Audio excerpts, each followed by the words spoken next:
नमस्कार, मैं रंजीत सिंह स्वागत करते हैं अपने YouTube चैनल ई पाठशाला में। तो दोस्तों, आज हम फिर से एक नई वीडियो लेकर आ गए हैं। जैसा कि आप लोग पता है, प्रकाश का हम लोग जो है पार्ट 1 और पार्ट 2 सीरीज लाए थे। इसी क्रम में जो है प्रकाश चैप्टर का ही वीडियो नंबर पार्ट 3 के रूप में जो हम लाए हैं, जिसमें हम लोग पढ़ेंगे प्रकाश का परिकिरणन, प्रकाश का विवर्तन, प्रकाश का जो है या प्रकाश से रिलेटेड बहुत सारे घटनाएं, जैसे इंद्रधनुष कैसे बनता है, या आकाश अंतरिक्ष यात्री को आकाश काला क्यों दिखाई देता है, या व्यतिकरण क्या होता है। यह सब जो है पॉइंट हम लोग डिटेल से पूरा इस वीडियो में हम लोग पढ़ेंगे। हाँ, यदि आप लोग अभी तक पार्ट 1 और पार्ट 2 वीडियो नहीं देखे हैं तो इससे पहले आप उसे जाकर देखें। हमारे YouTube चैनल ई पाठशाला पर विजिट करें और वहाँ प्लेलिस्ट में जाएं।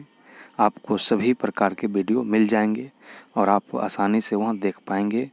यदि वीडियो अच्छा लगता है तो आप अपने अधिक से अधिक फ्रेंड के साथ इस वीडियो को शेयर करें और हमारे YouTube चैनल ई पाठशाला को सब्सक्राइब करके रखें, ताकि भविष्य में आने वाली सभी वीडियो का नोटिफिकेशन आप तक आसानी से पहुंच सके, ताकि आप एक भी वीडियो मिस ना कर सकें। तो आइए इस वीडियो को स्टार्ट करते हैं। आज हम लोग पढ़ेंगे प्रकाश से रिलेटेड कुछ महत्वपूर्ण पॉइंट। जैसे पहले पढ़ेंगे हम लोग प्रकाश का परिकिरणन, यानी प्रकाश का परिकिरणन होता क्या है। क्या बोले? प्रकाश का परिकिरणन क्या होता है? कहते प्रकाश का माध्यम में उपस्थित कणों से टकराकर सभी दिशाओं में बिखर जाना प्रकाश का परिकिरणन कहलाता है। अगर पूछ दे कि प्रकाश का परिकिरणन क्या होता है, तो बोलेंगे प्रकाश का माध्यम में उपस्थित कणों से टकराकर सभी दिशा में प्रकाश का बिखर जाना प्रकाश का परिकिरणन कहलाता है। क्योंकि अपने इस माध्यम में जो है विभिन्न प्रकार के कण जो है हर हमेशा क्या रहता है, विद्यमान रहता है। चाहे वह किसी भी धूल कण का कण हो या जल का कण हो, सभी से जो है प्रकाश, जब सूर्य की प्रकाश जब अपने माध्यम से होते हुए गुजरती है, तब वह जो है किसी न किसी कण से जो है टकरा जाती है, और टकराने के दरम्यान जो है वह अलग अलग दिशाओं में बिखर जाती है। तो यही बिखराव को जो है प्रकाश का परिकिरणन हम लोग बोलेंगे। तो कहते प्रकाश का परिकिरणन उसके तरंगदैर्घ्य पर जो है निर्भर करता है। ये क्वेश्चन पूछा जाता है कि प्रकाश का परिकिरणन जो है किस पर निर्भर करता है, तो बोलेंगे प्रकाश का परिकिरणन जो है उसके तरंगदैर्घ्य पर जो है निर्भर करता है। याद रखना है।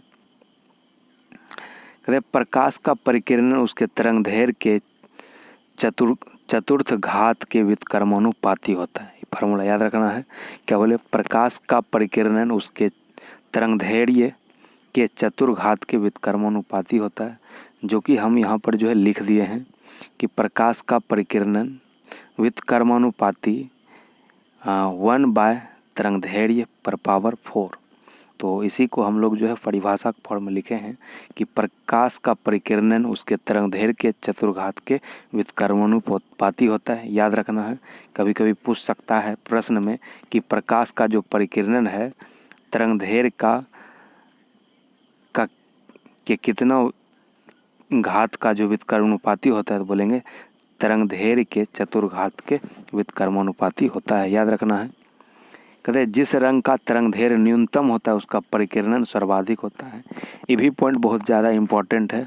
अगर बोल दे यानी जिस रंग का, यानी ऐसे 7 रंग मुख्यतः पाया जाता है, 7 रंग का तरंगदैर्घ्य जो है अलग अलग होता है, तो वही बोले जिस रंग का तरंगदैर्घ्य न्यूनतम होगा, न्यूनतम मतलब सबसे कम होगा, उसका परिकिरणन क्या होगा, सर्वाधिक होगा।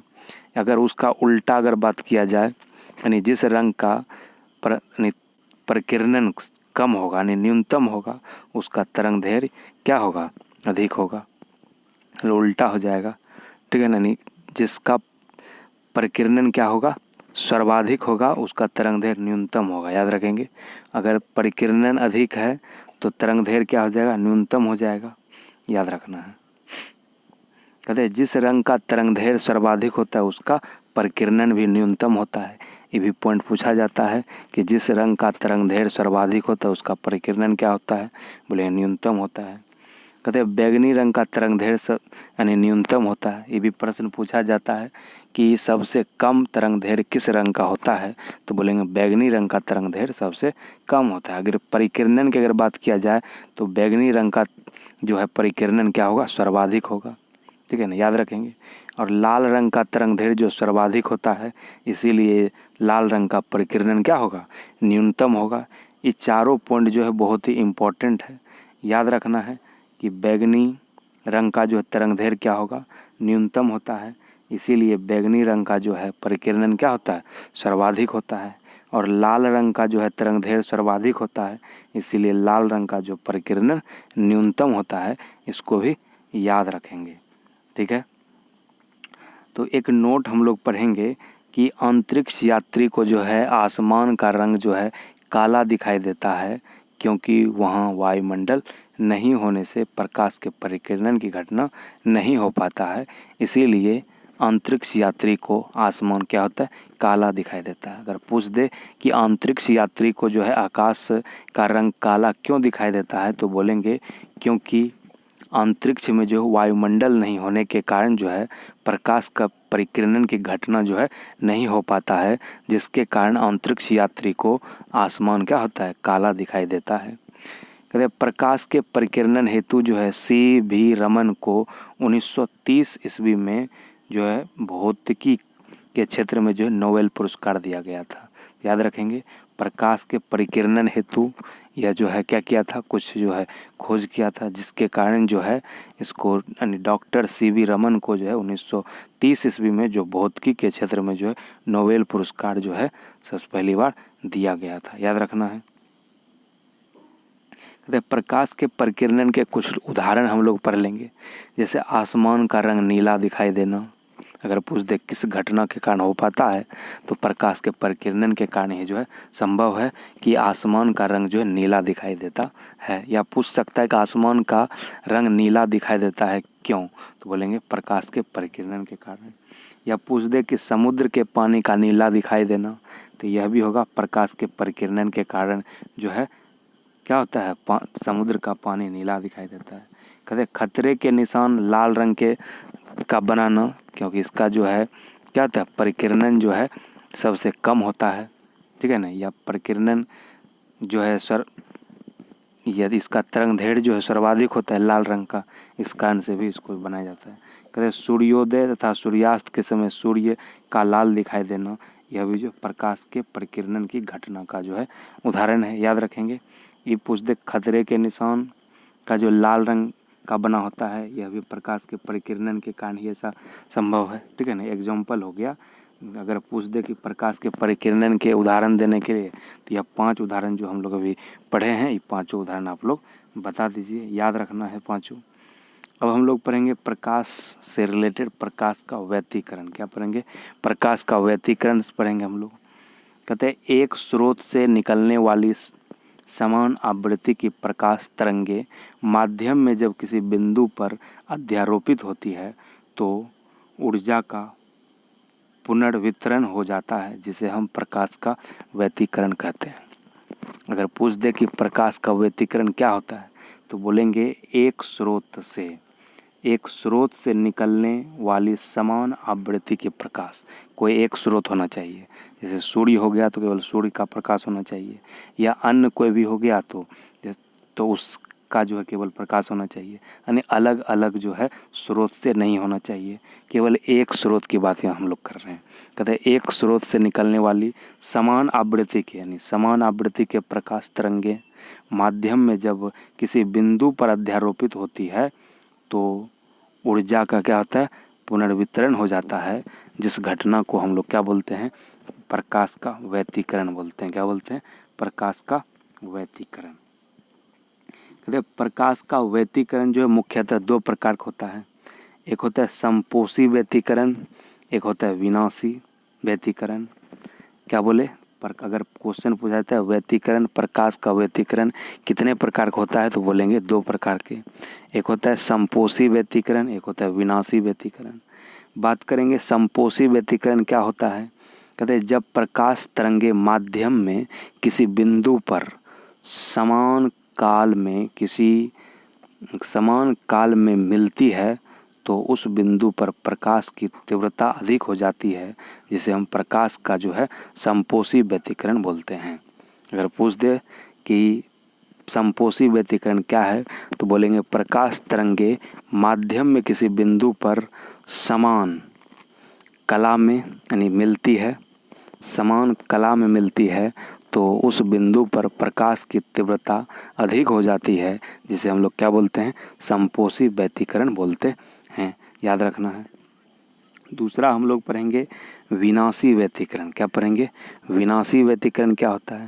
कहते हैं जब प्रकाश तरंगे माध्यम में किसी बिंदु पर जब विपरीत कला में अध्यारोपित होती है तो ऊर्जा का पुनर्वितरण होने से उस बिंदु पर प्रकाश की तीव्रता कम हो जाती है, जिसे हम लोग प्रकाश का विनाशी व्यतिकरण कहेंगे।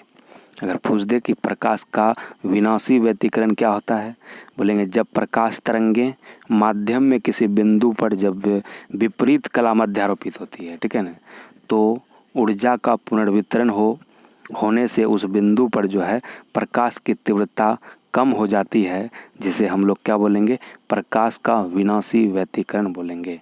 ठीक है। प्रकाश के व्यतिकरण के कुछ उदाहरण हम लोग पढ़ेंगे।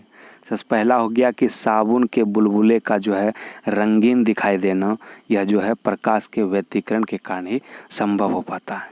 ठीक है ना। अगर पूछ दे कि साबुन के बुलबुलों का जो रंगीन दिखाई देना किस घटना के कारण ऐसा संभव है, तो बोलेंगे प्रकाश के व्यतिकरण के कारण। कहते सीडी का रंगीन दिखाई देना, यह भी प्रकाश के व्यतिकरण घटना का जो उदाहरण है। प्रकाश के व्यतिकरण घटना के कारण ही जो है सीडी का रंग क्या होता है, रंगीन दिखाई देता है। कहते सड़क पर गिरी तेल की बूंदों का रंगीन दिखाई देना, यह भी प्रकाश के व्यतिकरण का ही एग्जाम्पल है। जब सड़क पर या कहीं ज़मीन पर जो है जब तेल की कुछ बूंद अगर गिर जाए तो वह जो है रंगीन दिखाई देता है, अलग अलग रंगों में जो वह चमकने लगता है, तो यह भी क्या है, प्रकाश के व्यतिकरण का ही एग्जाम्पल है। कहते पानी की सतह पर फैली तेल की परत का रंगीन दिखाई देना। आप लोग अक्सर देखे होंगे जब तेल पानी की सतह पर जब जो है तेल की कुछ बूंद अगर गिरा दिया जाए या डाल दिया जाए तो वह जो है ऊपर का जो परत है रंगीन दिखाई देता है। यह भी घटना क्या है, प्रकाश के व्यतिकरण का ही एग्जाम्पल है। अब हम लोग एक अलग टॉपिक्स पढ़ेंगे, प्रकाश का वर्ण विक्षेपण। क्या पढ़ेंगे, प्रकाश का वर्ण विक्षेपण क्या होता है। बोले कि प्रकाश का प्रिज्म से गुजरने के पश्चात 7 रंगों में बिखर जाने की घटना प्रकाश का वर्ण विक्षेपण कहलाता है। ठीक है। तथा प्राप्त 7 रंगों का समूह वर्णक्रम कहलाता है या वर्णपट कहलाता है। जब जैसे देखिए जब प्रकाश की किरण को हम जब किसी प्रिज्म से होकर गुजारेंगे तो यह 7 रंगों में विभक्त हो जाएगा। क्या होगा, 7 रंगों में विभक्त हो जाएगा। तो इस 7 रंगों में विभक्त होने की घटना को जो हम लोग क्या बोलेंगे, प्रकाश का वर्ण विक्षेपण बोलेंगे।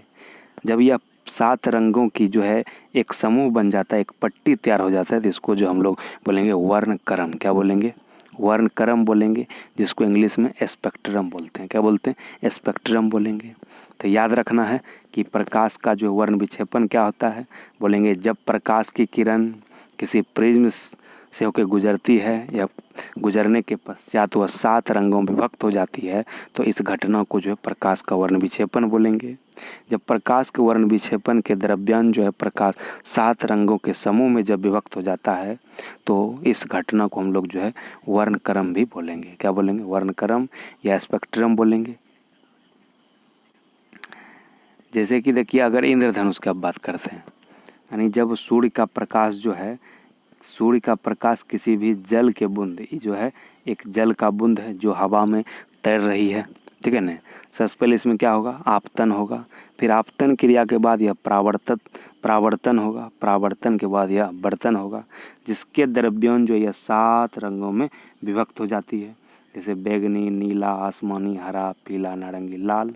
तो इस तरह से जो है आसमान में जो है 7 रंगों की एक पट्टी जो है दिखने को मिलता है, जिसे हम लोग क्या बोलते हैं, इंद्रधनुष बोलते हैं। तो याद रखना है कि इंद्रधनुष में 7 रंग होता है।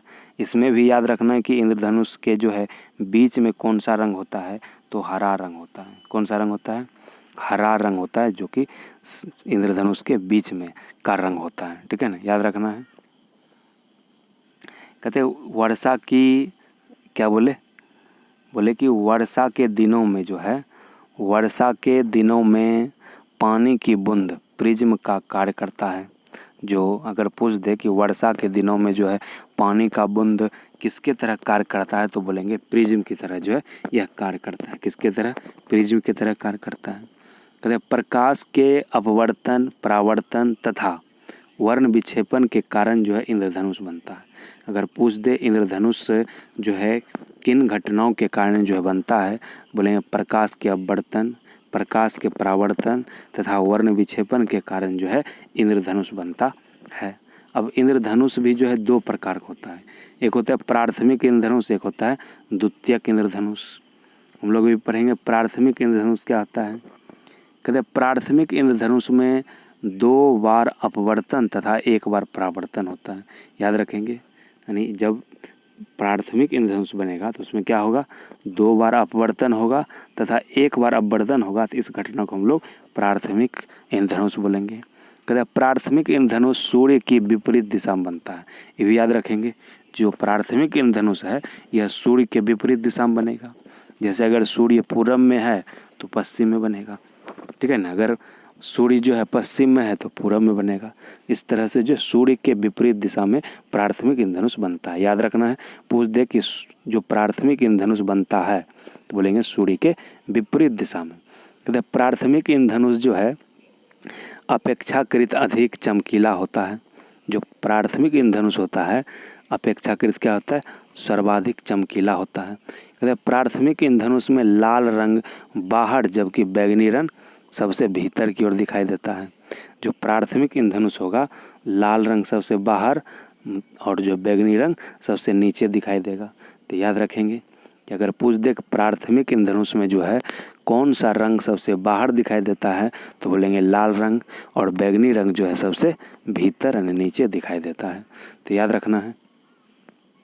द्वितीयक इंद्रधनुष की अगर बात किया जाए जस्ट उल्टा होगा। कहते हैं द्वितीय इंद्रधनुष में 2 बार अपवर्तन तथा 2 बार परावर्तन, यानी दोनों घटना जो है 2-2 बार होता है। यानी द्वितीयक इंद्रधनुष में क्या हुआ, 2 बार अपवर्तन तथा 2 बार परावर्तन होगा। कहते हैं द्वितीयक इंद्रधनुष में बैगनी रंग सबसे बाहरी की ओर जबकि लाल रंग सबसे भीतर की ओर होता है। जैसा कि प्राथमिक में इससे उल्टा था कि लाल रंग था बाहरी में और जो है बैगनी रंग भीतर की ओर था। लेकिन द्वितीयक इंद्रधनुष में क्या होगा, बैगनी रंग सबसे बाहरी ओर और जो है लाल रंग जो है सबसे भीतर की ओर होगा। कहते हैं द्वितीयक इंद्रधनुष अपेक्षाकृत कम चमकीला होता है। जो द्वितीयक इंद्रधनुष होता है वह कम चमकीला होता है। जिससे बताए थे प्राथमिक इंद्रधनुष में क्या, वह सर्वाधिक चमकीला होता है, सबसे अधिक चमकीला होता है। द्वितीयक इंद्रधनुष सूर्य की दिशा में बनता है। तो याद रखेंगे, जो द्वितीयक इंद्रधनुष है सूर्य की दिशा में बनेगा। जैसे अगर पूरब में है तो पूरब में ही बनेगा, पश्चिम में सूर्य है तो पश्चिम में ही बनेगा। लेकिन प्राथमिक इंद्रधनुष में क्या था, जब सूर्य पूरब में रहेगा तो इंद्रधनुष पश्चिम बनेगा, नहीं विपरीत दिशा में बनेगा। याद रखेंगे। और ये भी याद रखना है कि द्वितीयक इंद्रधनुष में बैगनी रंग क्या होता है, बाहर की ओर, और लाल रंग जो है अंदर की ओर रहता है। तो आज के लिए इस वीडियो में इतना ही। हाँ मित्रों, यदि आपको यह वीडियो पसंद आता है तो आप जो है अधिक से अधिक मित्रों के साथ जो है इस वीडियो को शेयर करें। हाँ, यदि आप इस वीडियो पर जो है पहली बार विजिट किए हैं तो हमारे यूट्यूब चैनल ई पाठशाला को सब्सक्राइब करके रखें, ताकि भविष्य में आने वाले सभी वीडियो का जो है नोटिफिकेशन आप तक पहुँच पाएँ। तो इन्हीं शब्दों के साथ आज के वीडियो को यहीं तक ख़त्म करते हैं। जय हिंद, जय भारत।